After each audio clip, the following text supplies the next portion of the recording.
Hi everyone, Tiffany here. I recently had the pleasure of visiting NBC5 Studios here in Dallas, and it was such an amazing experience.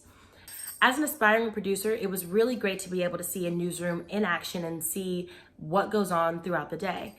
My classmates and I took a tour and we were able to sit in the 9:30 meeting.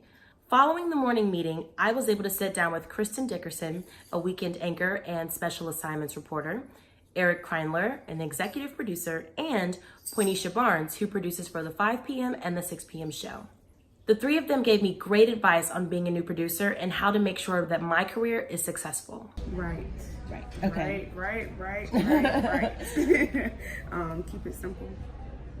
Not a lot of flowery words, as I like to call it. And then once you get your simple facts down, then you can start adding in emotion and context. Write like you speak. You don't need to say the official, the perpetrator failed to negotiate a curve. This is not the way people talk. And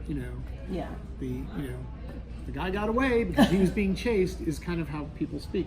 You're like the principal of the school and you're in charge of everything, but you're also the cheerleader on the sideline saying, okay, come on, get down.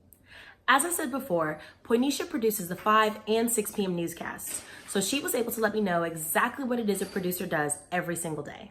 You have to do a lot of communicating. You have to talk to the EP, you have to talk to the anchors like Kristen, and you kind of have to visualize a concept for the show. It's not just stacking. You have to make sure you don't go from dead babies to ponies and sunlight and rainbows. So you have to really think critically when you're doing those things. So it's like putting a masterpiece together instead of just separate little entities and making them kind of weave so that they tell a continuous story.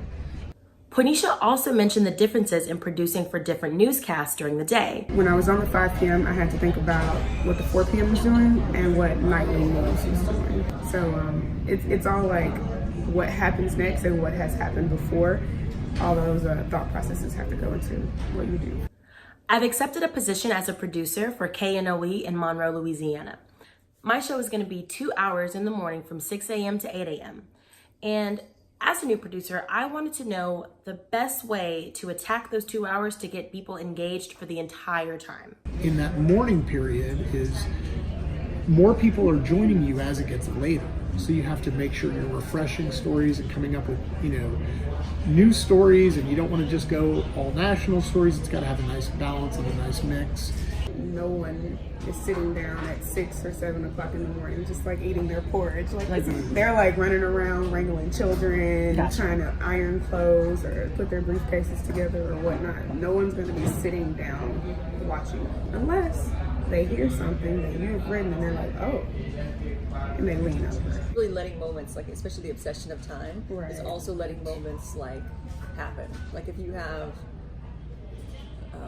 hosts, anchors, and weather with personalities, then let them be them. So make sure that once you get to know them, then you'll know how much time to allot. Like as a producer, like, okay, this segment is slotted for 30 seconds, but honestly, what are our chatty Cathy? I think the piece of advice that stuck with me the most actually came from Kristen. My advice is to make sure that you have a thorough understanding of what everybody else does. So even if you're done producing your show, maybe you could shadow a reporter and borrow an IFB and know what it's like to be waiting for cues or to not get cues, or just what it's like being out on a live shot. So that way, understanding what they need, then that will make you a better producer. I learned so much from my sit down with the NBC professionals. They have so much experience and wisdom that being able to sit there and pick their brains and absorb their knowledge is going to be so invaluable for me as a beginning producer. And I'm going to take everything that I learned from them, from UNT, from every single person that I've met in the industry, and I'm going to use that to make my career the best it can be. Of course, I'm going to make mistakes, but I'm very excited and I'm a lot more prepared for what I'm going to be doing in a couple of months in Louisiana. And I have them to thank for that. I really appreciate you watching this video and I hope that you enjoyed it. Thank you so much. I'll see you next time. Bye.